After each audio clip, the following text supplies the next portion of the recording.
be going over the levels for Final Fantasy XIV's Palace of the Dead. Now, what exactly is Palace of the Dead? For those that haven't actually had a chance to play 14 yet, or just getting into it, Palace of the Dead is a place where you can actually pick up special weapons and armor, which can help you progress the game. You actually start with a quest in New Gridania, which is unlocked at level 15, I believe, is where you can actually start this. You're looking for the quest called the House That Death Built. From there, you go here to Quarry Mill, which would be in, if I believe correctly, the North Shroud. The South Shroud. So you come here, you'll be looking for this guy over here, the Woodwhaler, which will allow you to enter the palace, or, well, the Dungeon of the Dead. Over here, these two are key people. Every time you go through the place, you'll be getting special sacks which have random stuff in it. You can get minions, like I found a Unicolt, or a parrot. You can get special gear, or like survival outfit, or boots, or top, or even special seasonal items like firecrackers and what have you. Over here is the person that actually holds the ethereal gear, or the Kina gear, or kinda gear. Which you can go here to exchange artifacts, which would be clay shards that you find in there. You can get for materia or pets, or even a music sheet, because you get your own special music box later where you can in your hotel, well, in room, which you can play music with.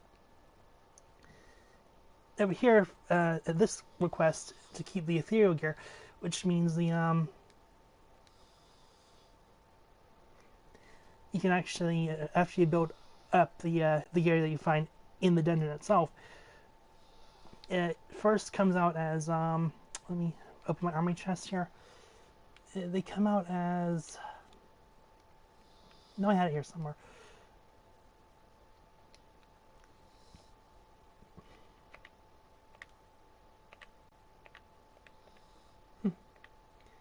Guess I already put my glowing gun away, which I didn't think I did. But the first weapon you can pick up after you hit level 30 on your gear, after you go to her, is a glowing weapon of your choice, which means you can have a glowing gun, glowing book, glowing blade. Afterward, if you actually wait a while and build it up to 90 and then pulled for it, you can actually automatically get it upgraded to a Kina weapon, which would be these special glowing red, fiery red looking weapons, which is kind of useful because they automatically are eye level 255, which helps increase after you hit level 60, because at that point in time you no longer can, well, you're capped normal level, and so everything else gear wise will be marked at 60, and the only way to bring your level up after that is called the IM level, or eye level for short, which at most cases can be any gear that can go up to, well, standard for quests you have to get at least 230. Anything above that you can find in dungeons or PvP, or so I'm told. Or you can actually go through, I believe, the raid section, which during Heaven's War would be the Alexander quest, which you can actually find even parts or pieces in there that you can trade for even better gear. Now let's go into the palace itself. Alright, so at this point in time my gear is at level 11 and level 10, which means I need to build it up using silver chests that I find in there. Now as for ethereal itself, this gear is supposedly identically only for the palace directly. So technically you can actually, well, to be honest, none of your gear itself out here will affect in there. or level-wise. Your level will jump up drastically in there, but over here it won't go so far. Not for a while, at least. Which means that the Palace of the Dead's character style is basically you can wear nothing over here and still reap the benefits of having like level 90 gear in there. And I've seen people do it where you can actually just wear level 1 gear and it won't even matter. It doesn't affect your health, it doesn't affect your abilities. If you just want to go by looks, which most people do, you can just wear whatever you want and play the dungeon without any interferences or problems to your stuff. Speaking of which, let's get into it. Now I want... Oh, right. Forgot one thing. The gear here for Aetherpool Arm and Aetherpool Armor, it's actually also non-binary. Think of it like a beam of light that can just change or morph. In this case, whatever class you play, if you don't want to use your gun or a book or anything like a sword, you can just switch classes, and when you come back here, as long as you didn't take your gear out, you automatically get the same stats for the weapon. And so technically, you could level up, say, this gun here, and go to make it to level 90. You can come back, switch weapons, and pull out, say, from here, over here. You can pull that same gear out, and it automatically become whatever you want it to be, judging by the class. So say you leveled up a gun, come back with a different class, pull out a, say you want a sword. Switch classes, come over here, take out the sword, come back, re-level the arm up, or the armor, and you can just do whatever you want with it. That's the fun part about the Palace of the Dead. It's meant for leveling drastically, which most people can farm from level 1 to level 60, and every 8 floors, it's an automatic level up no matter what level you are. Except for when you're past 55 or level 56, then it takes like about 4 runs or 5 runs just to bring that one level up to the next one. I don't know why they did it that way, but hey, it's better than having to wait hours upon hours of doing something else or quests, and brings it up drastically. So it's perfect if you want to cap your level off.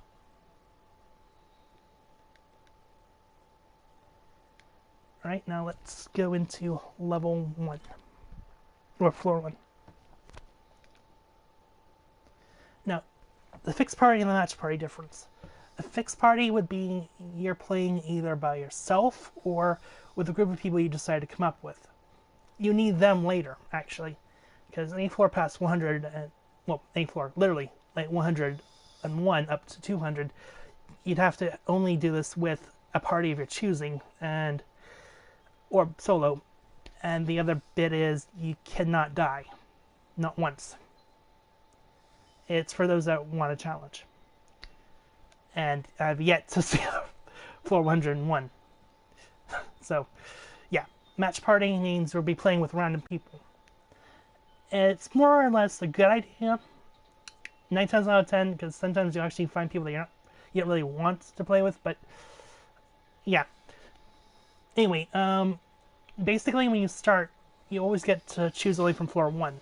But once you've gotten past floor 51, you actually can automatically start here. Difference is you'll be starting at level 1 with your gear. Over here, you'll be starting at level 60.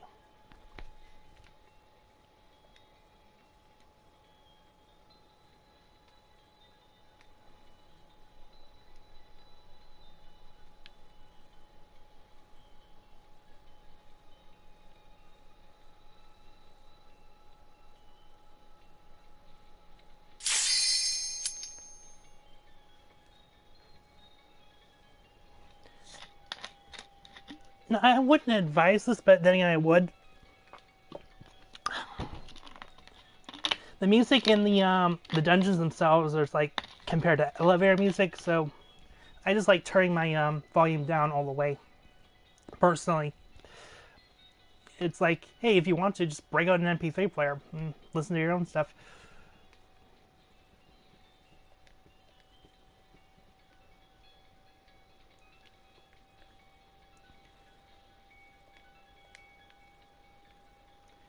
Okay, and now I'm playing it floor 1. My character level, if you can see down here in the bar, is marked at 1, which is kind of where you start at. So everything that you may have learned at one point won't count here. Reason being is because your level is going to jump drastically. That's the difference between a palace character's levels and your normal standard.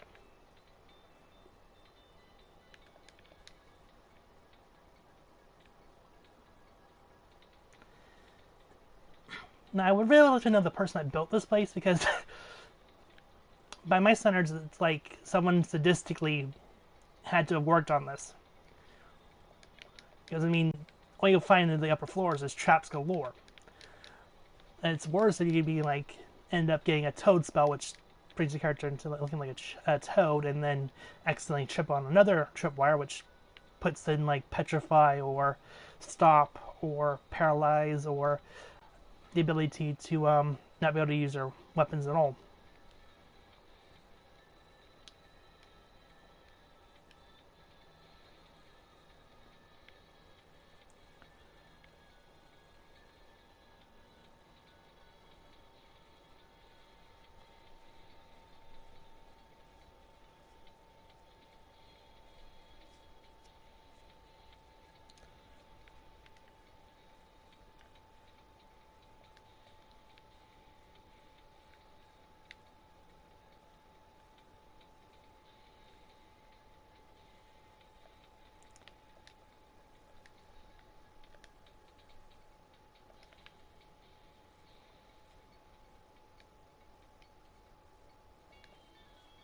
And I just run over a trap, which puts silence and amnesia, I believe, is what those two are. So in a way, I won't be able to remember some of my higher level stuff, and the silence keeps me from using any of my normal abilities. Luckily, they don't last long.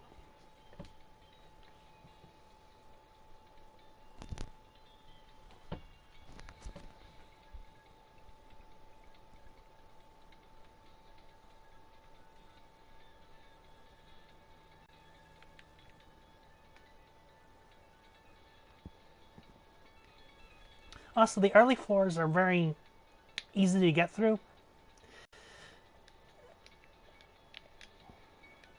per se, because it kind of goes pretty quickly. Well, in the early stages, the floors will just go very quickly, especially if you have a good team that knows what they're doing.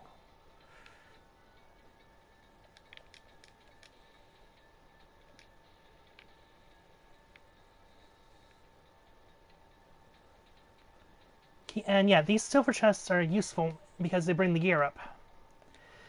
And to play higher floors, you'll actually need your gear to at least be a certain level.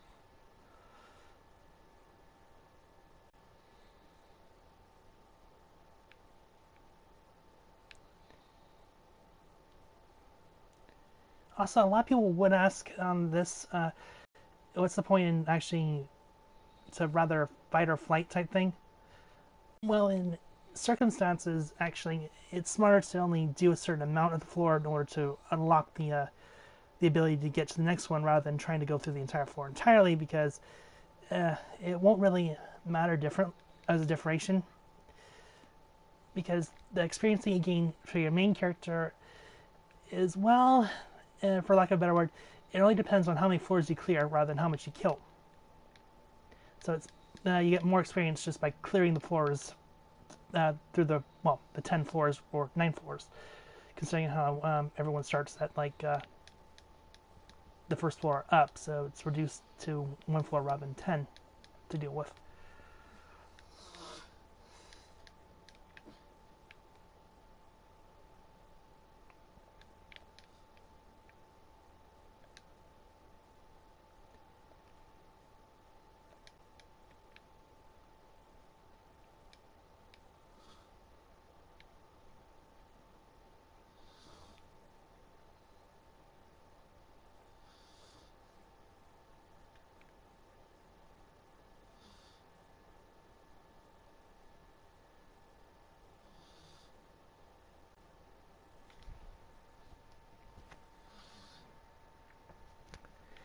Also, you have these other problems on the upper floors where you might suddenly trigger traps that will bring mobs of monsters or monsters with a problem of aggro attacks. Aggro being that they'll be drawn to your character or the next closest character that annoyed them.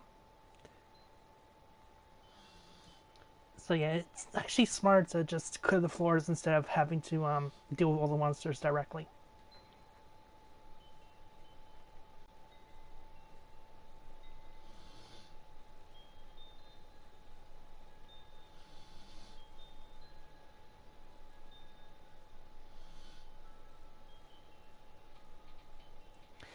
Okay, and here you got a glimpse of the first boss. Technically, if you're going through 1 through 100, you get 2 different bosses.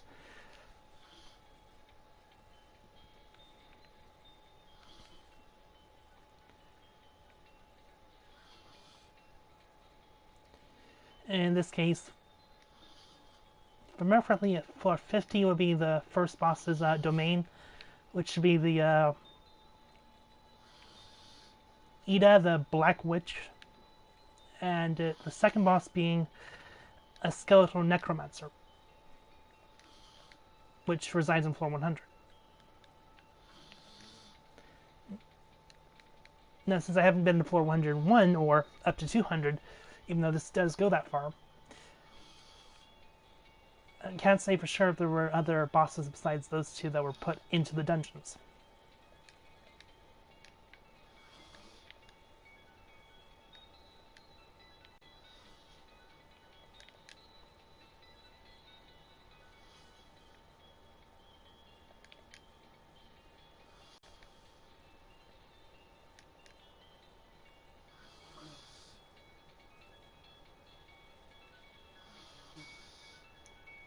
Also, if you're lucky, sometimes you can actually use items which will show off these seals on the floor, which allows you to know how to avoid certain traps.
Now, I'll admit, technically, if you actually play this right, for the first 10 floors, your character level for the Palace of the Dead itself can actually jump from 1 to maybe at least 21, 22, or a little higher.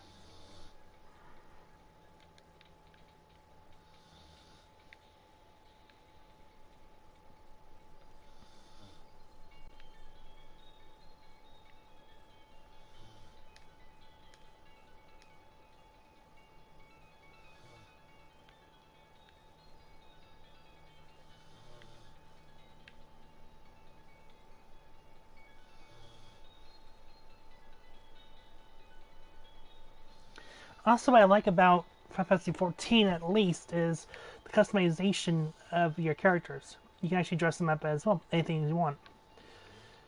In this case, since I had to like be a cosplayer and to keep tradition with scoring stuff, I decided to, well, create 2 different costumes for my character style. So I have one that resembles Aerith from Fast 7, another costume I designed for my guy character, which And yes, it's a surprise that certain characters can actually use stuff like skirts and dresses, which I actually find kind of awesome, since I kind of like gender bending the outfits a little bit.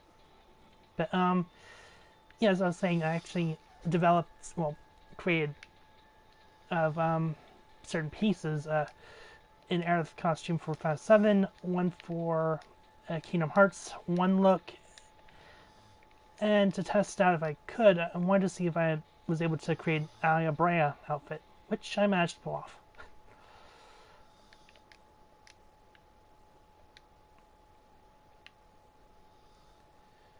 Well, technically this outfit is more inspired by Aya Brea's outfit of Parasite Eve 3, the third birthday.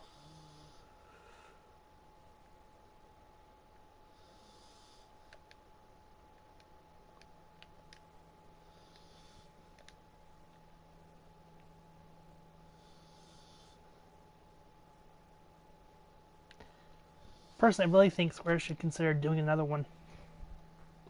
I mean, it'd be really cool if we could get a Parasite 4 at some point.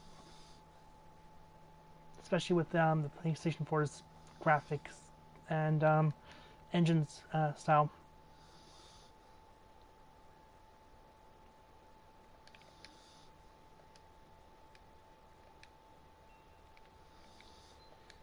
Even more appropriate since I'm using the gunner class or machinist class for the character,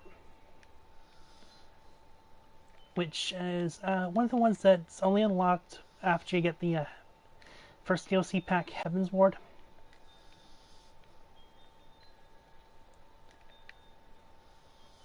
Or rather, allowed to use once you get that, and then when you go through story missions to get to Ishgard, the capital city for Heaven's Ward, then you can actually find the place where you can actually get this. Along with the other classes, Astrologian and Dark Knight.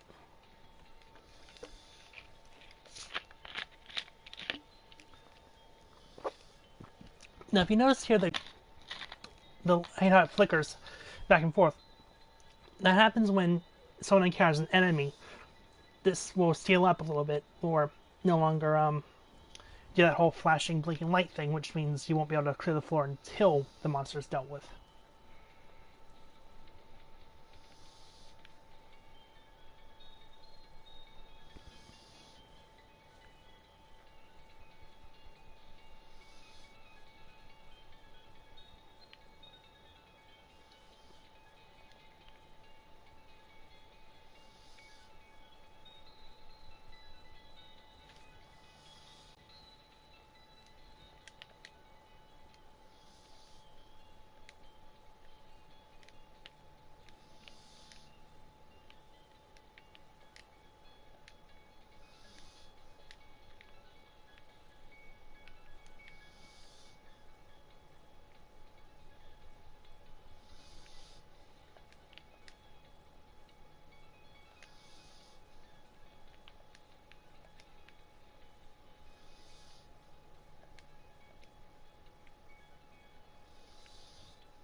Now, as you notice, when your level keeps going up, it automatically allows you access to later abilities that you either might not have had yet, or had at one point, but because of being level 1, you were not allowed them again. So every time your level goes up, more of your abilities that were either locked or you hadn't had a chance to use yet will actually be around for use.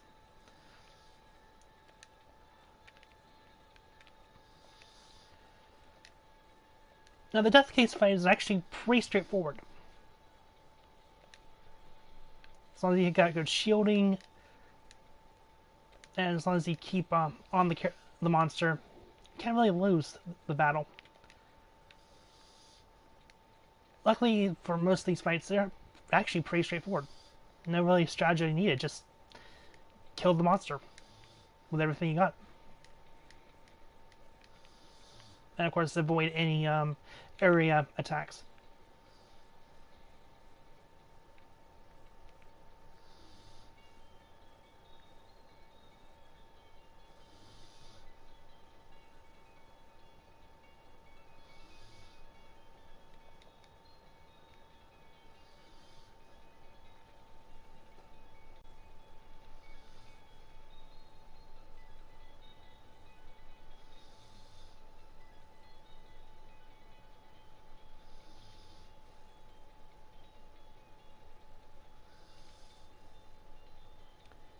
And I love how for character-wise, they actually keep padding away from the person or the boss until floor 50, where you actually will deal with her. Okay, now this area here is kind of special. It's like a vestibule, if you will, which kind of changes every time you leave a dungeon and come back. You give them obviously the two options to leave, and which you can later return and continue where you left off at any floor that you were on, as long as the progress was saved to the mainframe, or well, the wood wall that you go to, or you can keep pressing on. That is willing if you actually have the right amount on your level on the gear in order to do this. Because say if you wanted to keep pressing forward at 450, but your gear level is like at 10, they won't let you do that. You'd have to go back all the way to where you started until the gear's brought up to the correct level.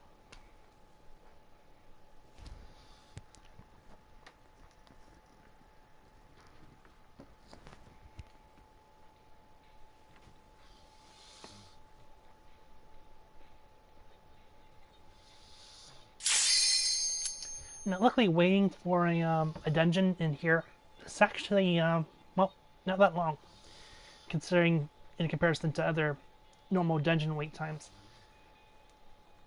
It goes pretty fast. If you know what you're doing, yeah. People come in all the time.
And also, for some of these chests, I know it seems kind of worth it, but 9% of the time it's not really going to be. All you're going to find is either, like, sometimes a good item that you can actually use in the dungeon to help, or 9 times out of 10 it'd be just like getting potions that you can build up and use later at any point in time, or just something random. And then you also have to worry about that some of these will actually contain monsters, or mimics. One time I actually played through one of the higher floors. We encountered at least almost 8 mimics in one run.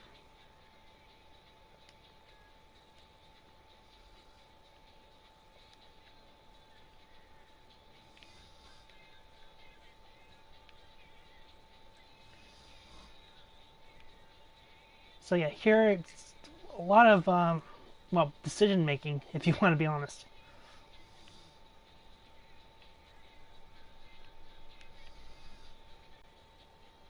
It's like, well, is that next room really worth the effort?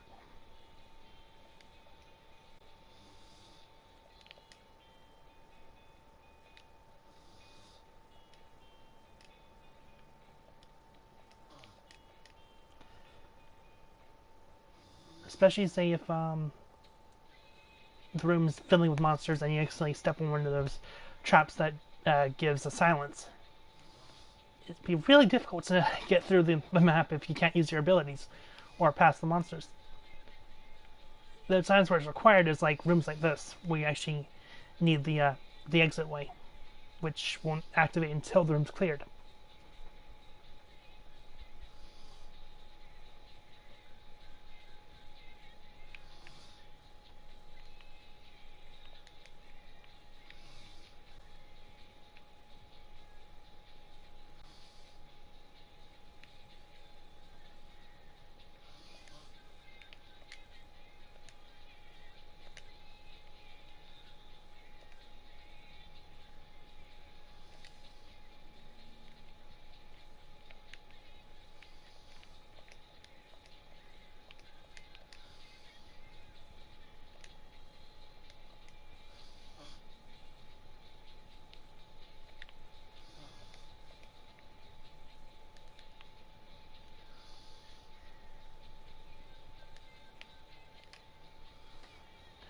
I also highly recommend the Palace of the Dead for those that want to mainly hunt for soul stones. And for those that don't know what those are, it's like whenever you have a starting class or one of the base classes, and so you can get the character up to level 30, and then whatever subcategory you need to like at 15, you're given this next well, called class upgrade, if you will, where you can actually move the job from what it was to something new.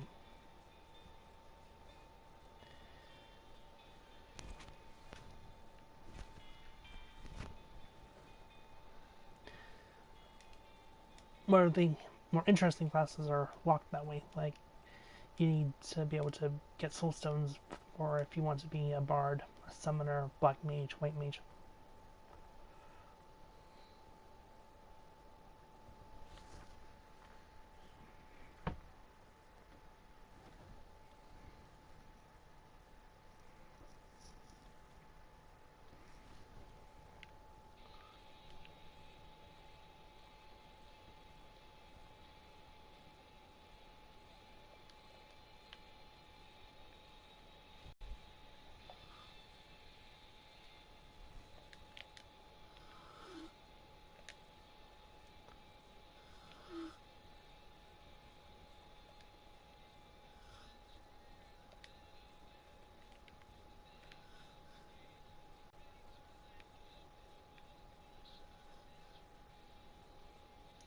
And of course, yeah, there's that will happen. Floor bombs. Well, it's not just floor bombs. Sometimes you'll find chests that are rigged to explode as well. Even more devastating is accidentally standing on a mine and then opening a chest which blows up.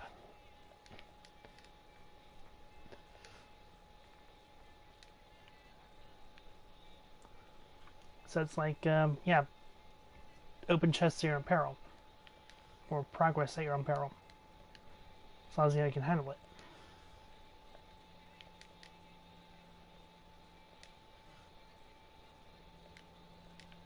Now you see those eye notations. 90% of the time, as long as you turn your character away from where it's facing, you can negate the attack from happening, because it relies heavily on, well, vision or your character's eye view of facing the monster. It's actually one of the best ways to avoid getting hit by pot jars or mysterious little pots that give an insta-kill ability known as blinding light or mysterious light. As long as you face your character away from it, it won't actually take effect.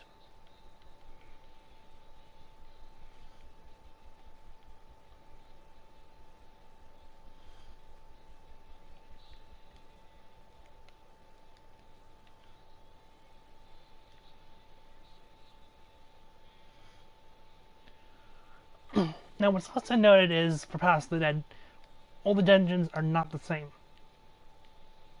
In fact, the layout was 100% randomized.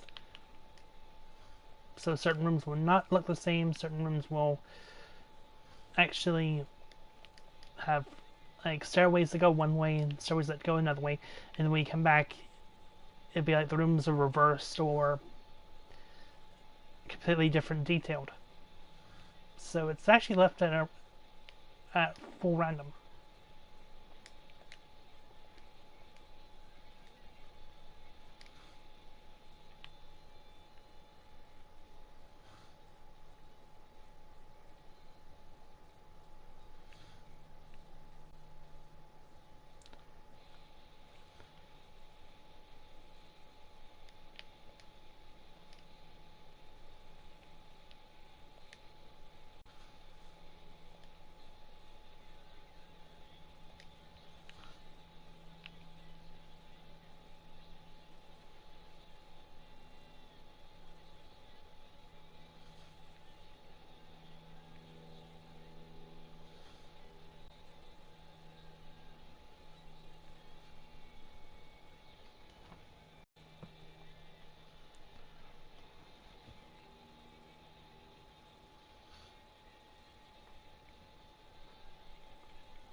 And hopefully, since I put headphones on, I won't be able to get barred for any music I play, because I'm trying to make sure that it doesn't bleed into the microphone at all.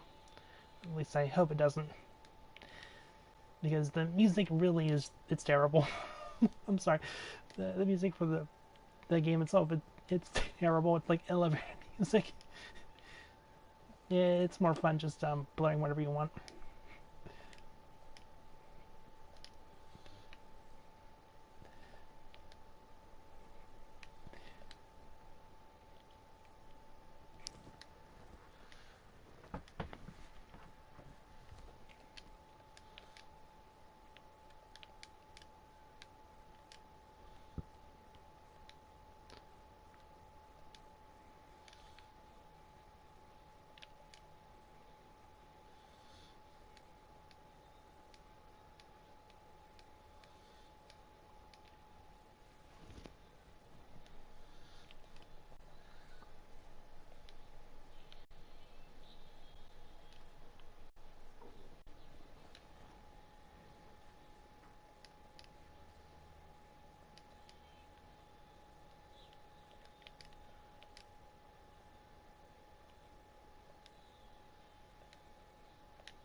So if you're farming for good quality potions, this is also a good place to do that, because here you can find X potions, high potions, mega potions,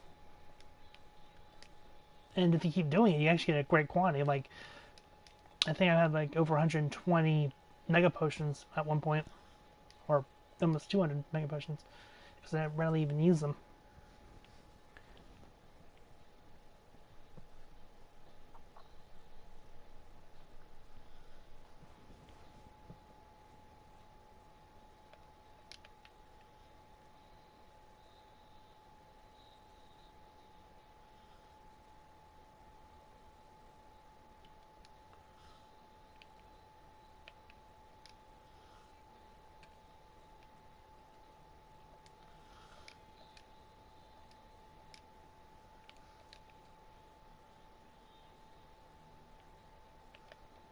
Whoops, I accidentally pressed the wrong key there.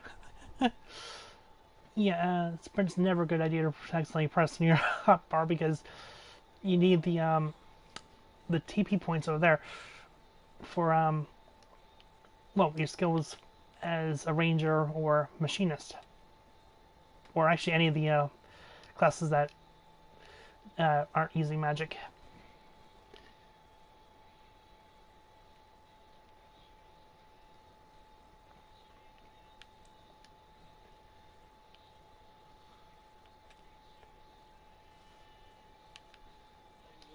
And I triggered a bomb. Nice.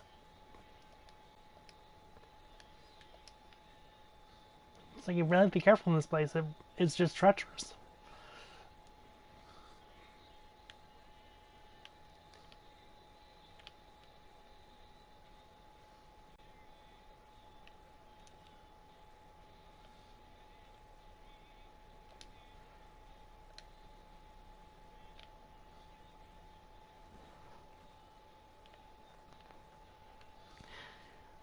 Now, I mean, I do like spread shot because it actually you can hit multiple targets at once with a gun.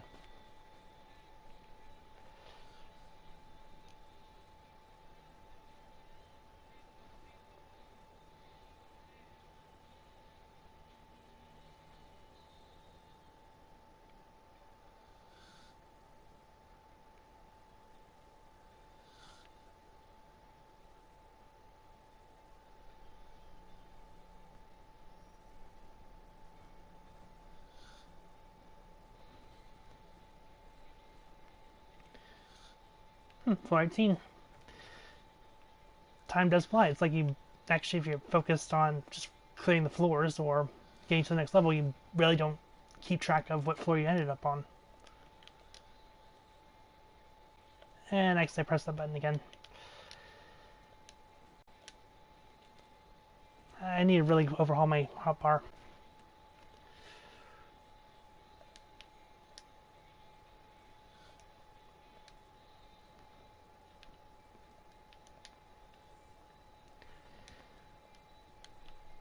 Now, another nice thing about this game in particular is the fact that it is kind of cross-platform, per se. I mean, the fact that you can actually play from PC as well as PlayStation.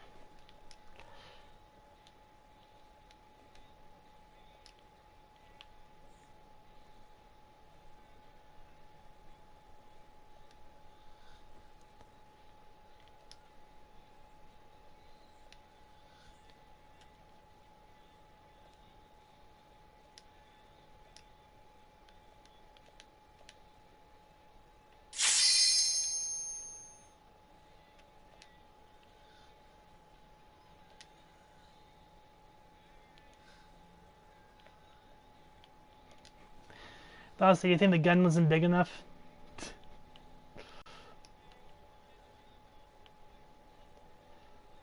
Okay, another question would be, do I want to bother with those or don't even care?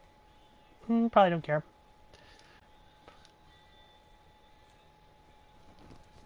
Object of this is not battling monsters, it's to get to the next floor.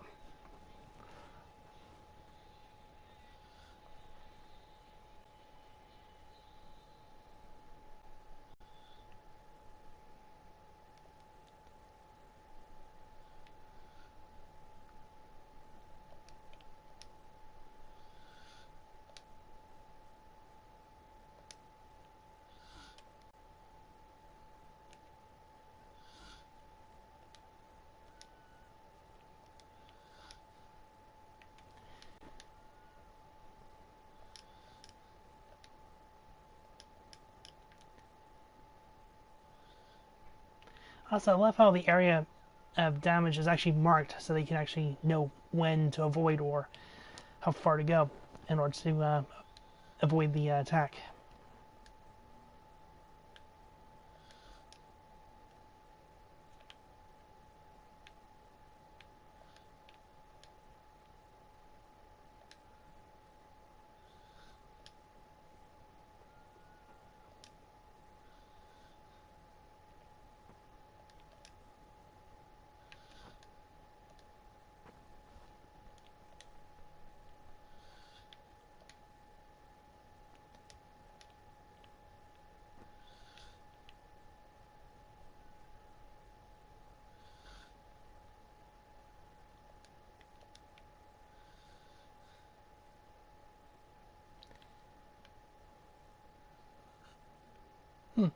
Yes, the chest was empty.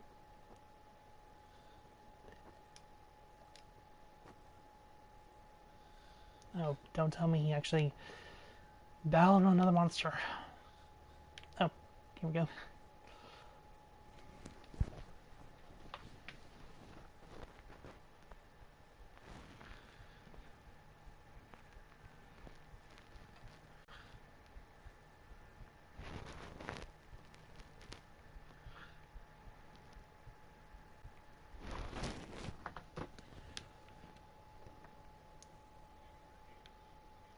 And yeah, that's true. Sometimes monsters the battle will drop silver chests, which can either help raise the gear or leave it as is if you already gotten it to its 99 marker, or sadly, it'll just be trapped with a bomb, which happens. Okay, and another savage plant.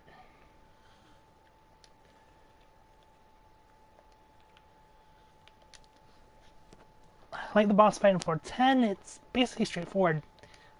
No real skill involved here, just have to defeat it. Well, and avoid the attacks, of course.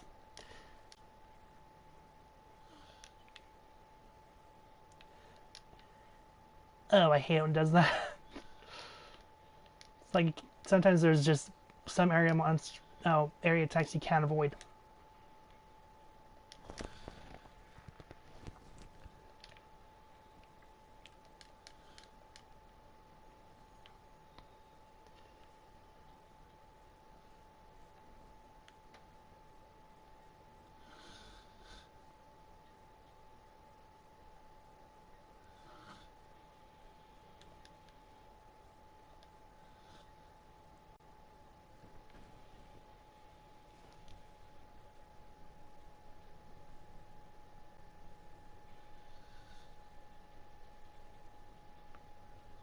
And of course, that'd be the first boss that you have to face in the dungeons at floor 50.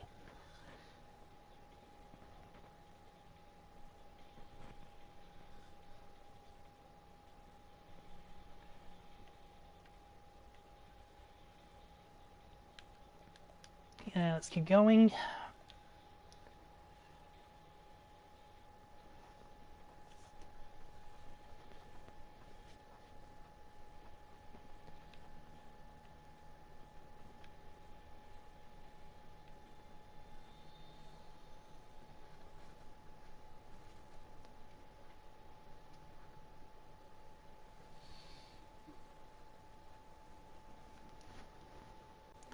Okay, now sometimes a wait time will happen. It's rare, it doesn't happen all the time, but sometimes party will take a little bit of time, but not like a whole lot of time in order to build.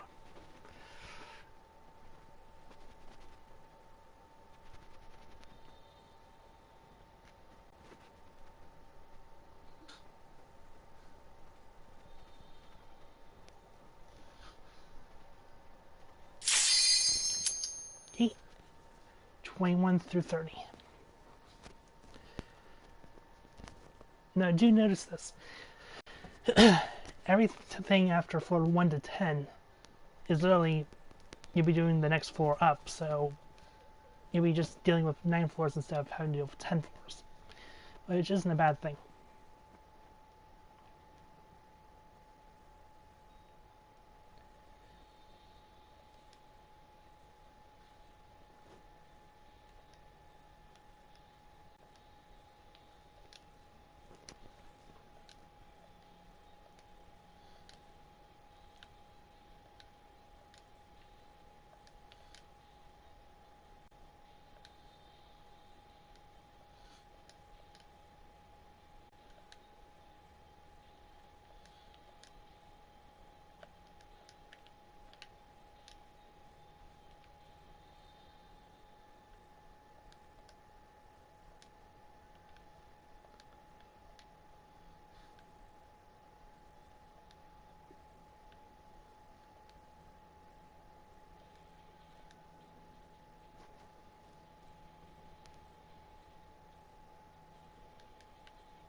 And yeah, there's also reason why certain chests should be avoided.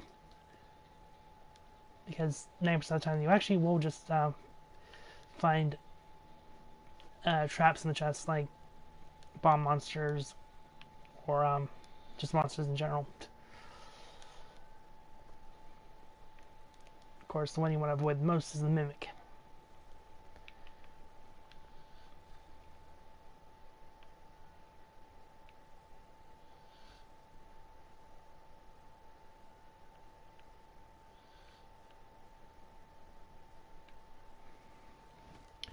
Let me just bring this up for a second.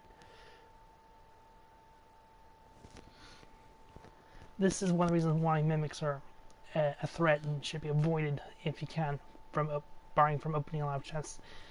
They leave this, the accursed pox, which will do significant damage over time and cannot be easily negated. Unless you happen to have a... should see if my character does have it. Nope, we don't have it. It's called the Pomander of Purity, which can actually override pox and erase it.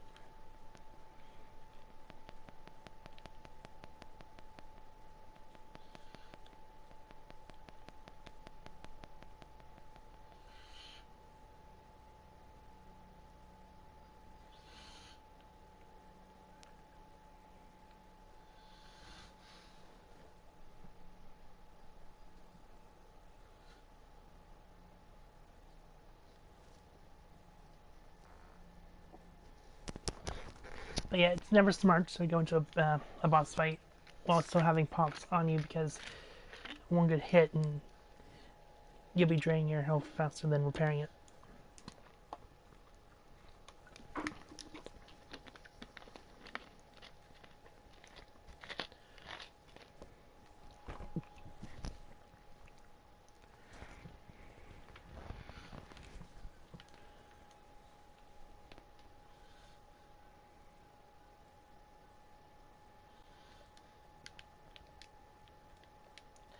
Also, never smart to accidentally press sprint when you're messing with your hotbar. You don't want to drain your TP points or physical points.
Also, I don't know why when they say match party, it doesn't really give a diverse party at all. Like, all these people I'm with are just those that do damage per second. We don't really have a full-blown tank or a medic, which would be smart to have, especially if we're going up against higher bosses or set bosses.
It's also bad because without a medic, you actually trigger one of those mines, your chances of surviving go very low if the room gets flooded with monsters.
Now you like that one ability, which is like a knockback for machinist class. It actually is perfect for when you're trying to avoid any area attacks from a normal monster. Bring it down a peg so that it makes it harder to complete the attack.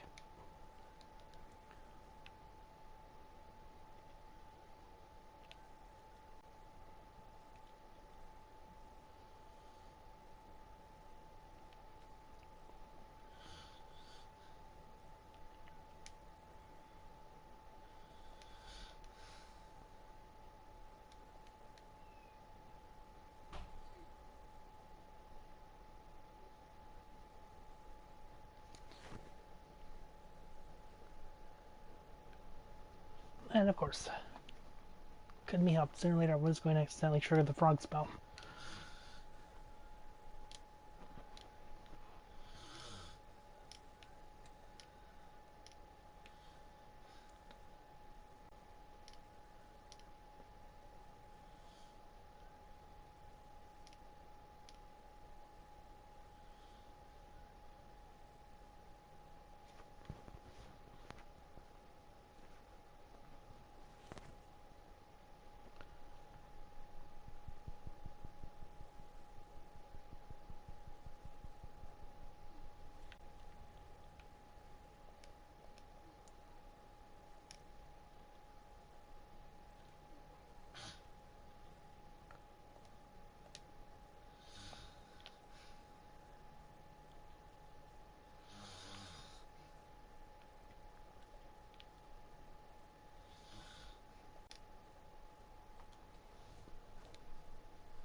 Yeah, I really wish we had that healer. And Cena would really help with when you get hit by silence.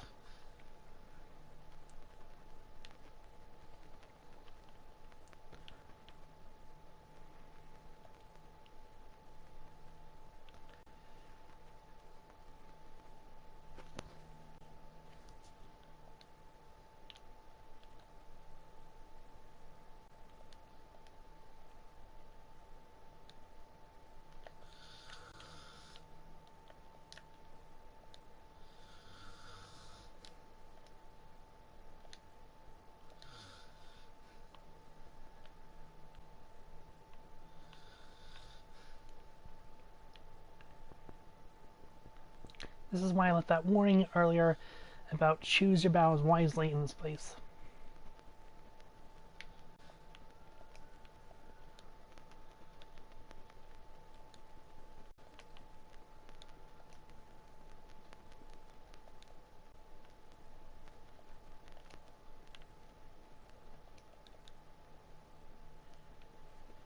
And stuff like that will happen, where certain enemies will drop chests that are rigged to blow, which make it even harder to maneuver.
Which, let's face it, it's true. Alteration's great sometimes, but you accidentally hit the chance marker wrong, you're getting with more monsters than you can handle. So it's like, yeah, sometimes you can turn them to chickens or easily defeated creatures, but then sometimes they go worse. Like the one time, the entire room filled with mimics because someone accidentally used alteration.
I love ad breaks when it comes with the music I'm listening to. It's annoying, really.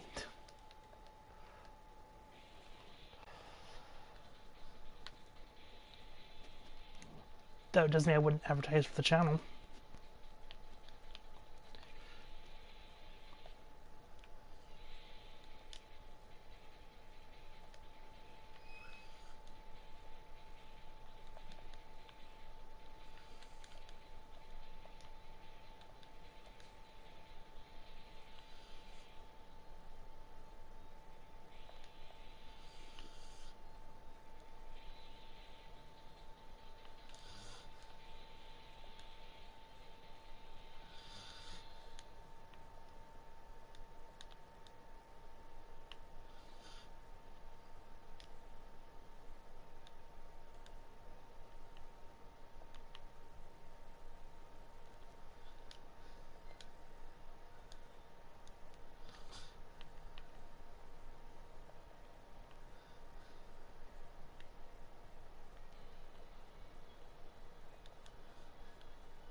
And I got put to sleep.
Okay, obviously the passage is not glowing. That means we have to figure out any monsters left to put down.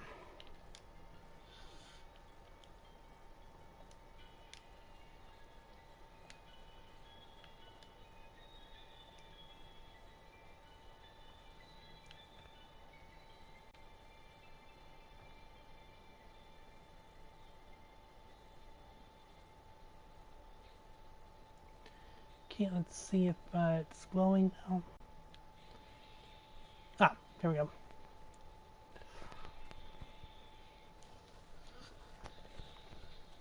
Okay, I guess they're facing a monster.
Yeah, this is gonna be very interesting, actually. For let's see what happens during the boss fight.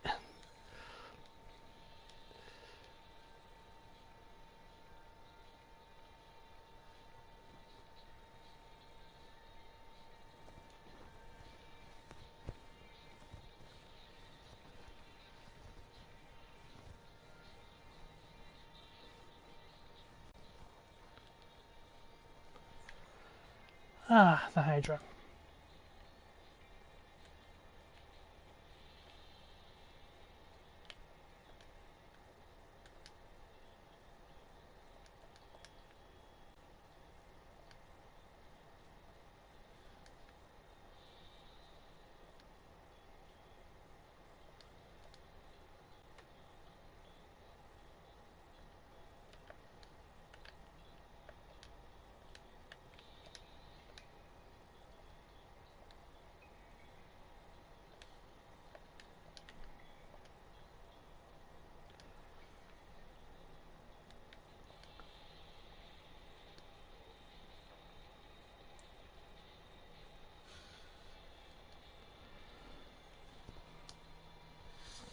Unfortunately, yeah, it can do stuff like that.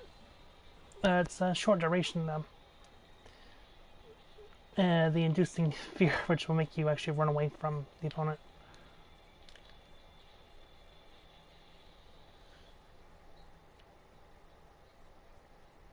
Yeah, it's another one of the straightforward boss fights.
No, this does happen on occasion. It's a rarity, but 9 times out of 10, you actually meet up with people that you've already journeyed with.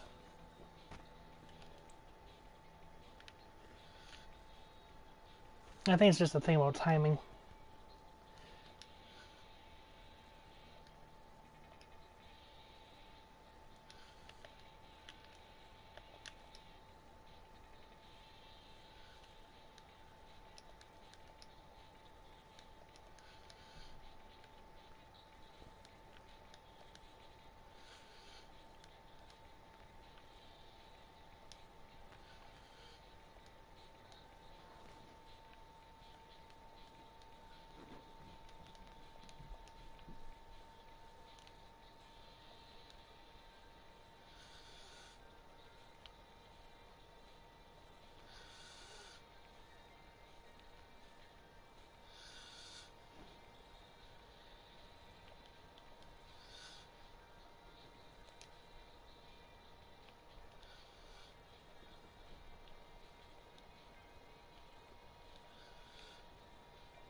Yeah, and definitely try to go over your hotbars if you have any itchy reflex type thing problems, or no, I guess not trickery. I guess more like force of habit, where I guess they press the wrong, wrong button for stuff. It's like it will happen.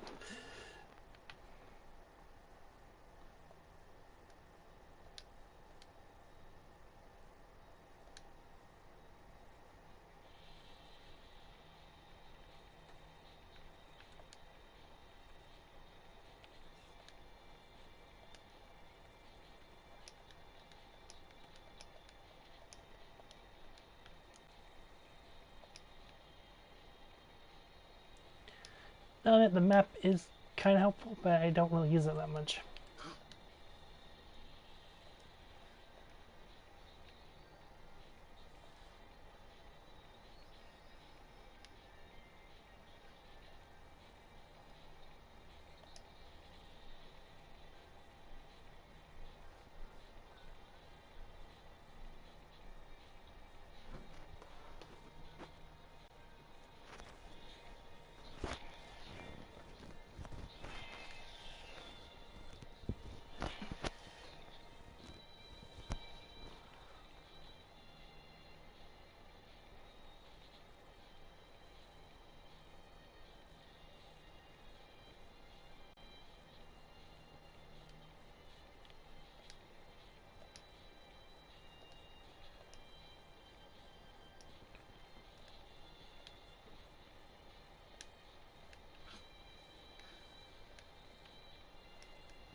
No, no, no, bad idea. You don't want to do that.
I am curious about how long she's got. If I can just highlight her character. Or not.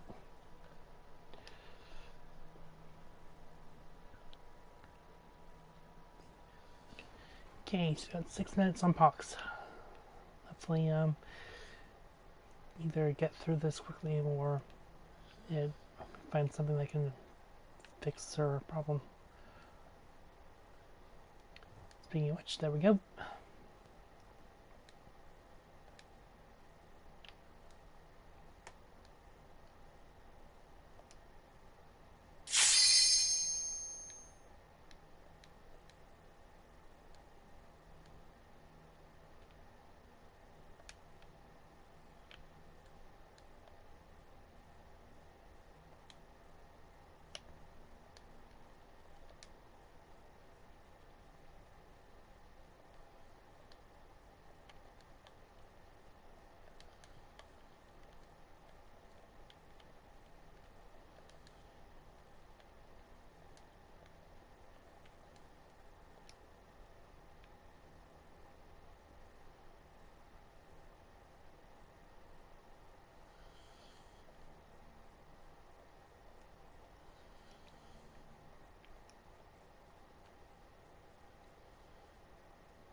No, I meant the items of rage and lust are actually pretty good, so that you can actually transform your character into an even more powerful monster. In which case, you can clear force faster that way.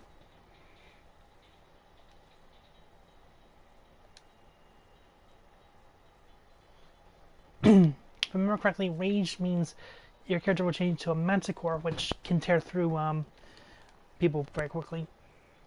Lust will allow you to change to a succubus.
No, I meant oddly enough, I actually like using the gauze barrel suppressor.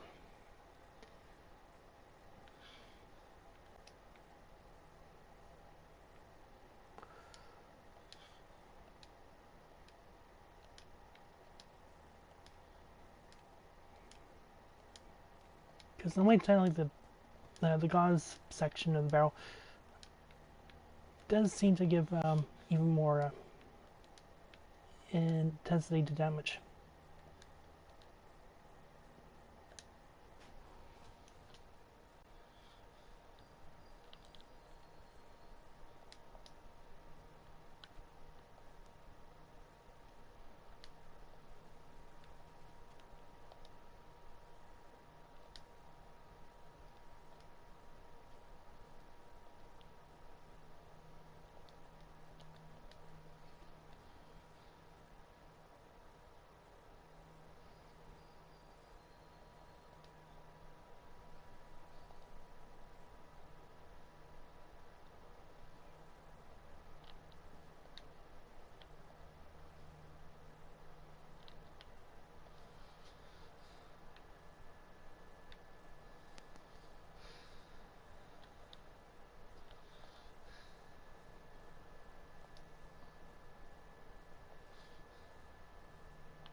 If anything, this kind of reminds me of like Gauntlet.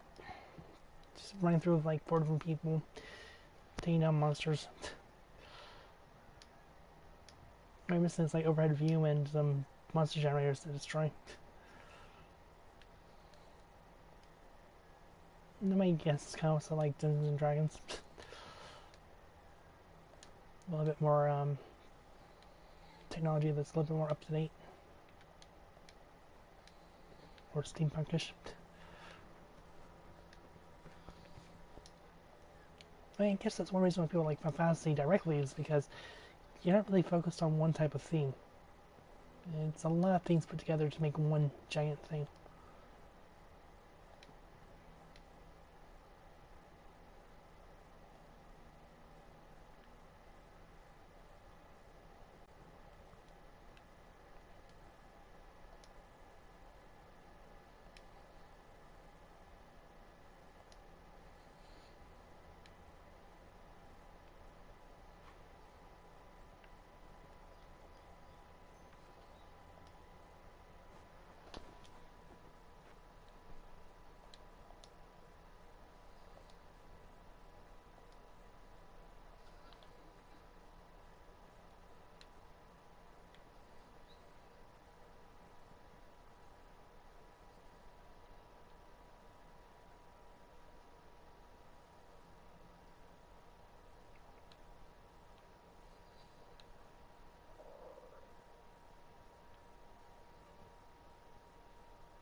Okay, now sometimes this will happen. Monsters just start to generate into the room as soon as you try to start clearing it. It's an effective double jump.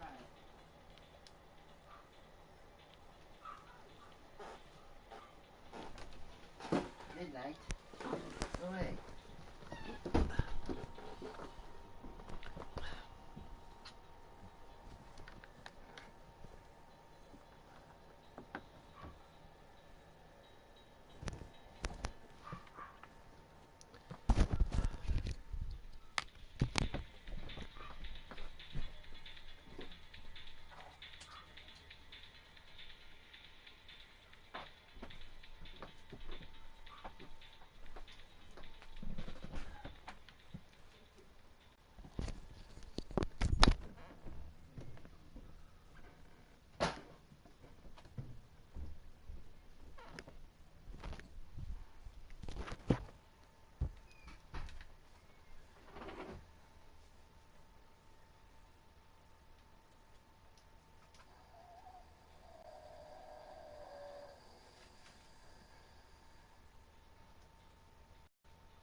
Now, technically, I would actually say it's a good idea to use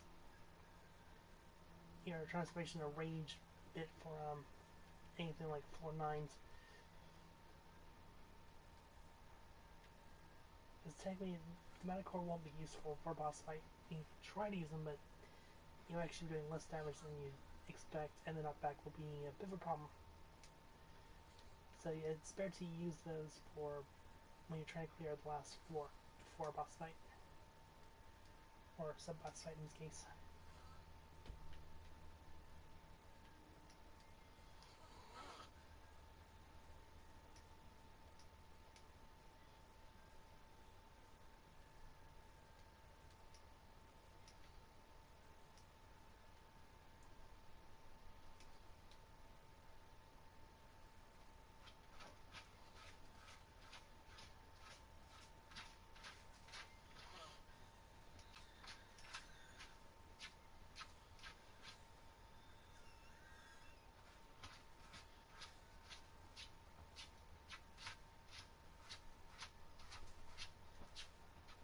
And this is the part where it's just not opening certain chests because of, well, accidents like a mimic showing up.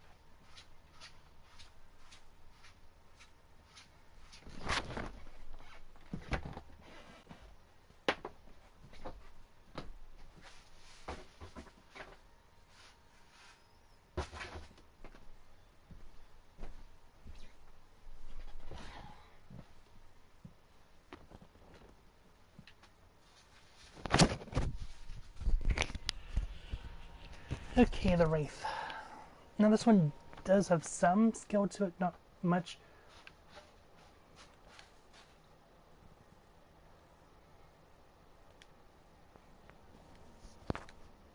It's mainly just try to avoid area attacks.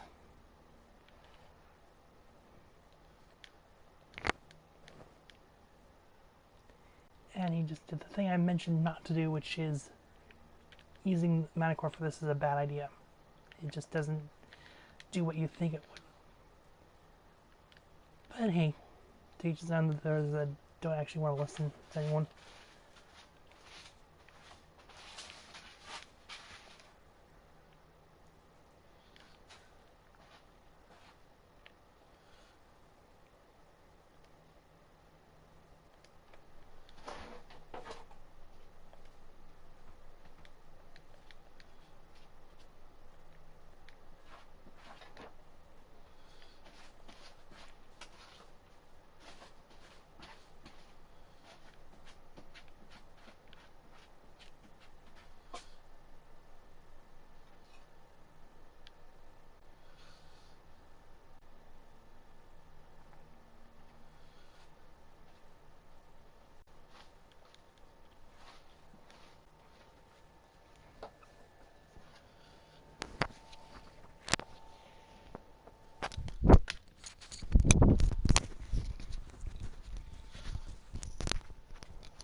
For now, though, I'm just going to take a break and continue this as in part 2.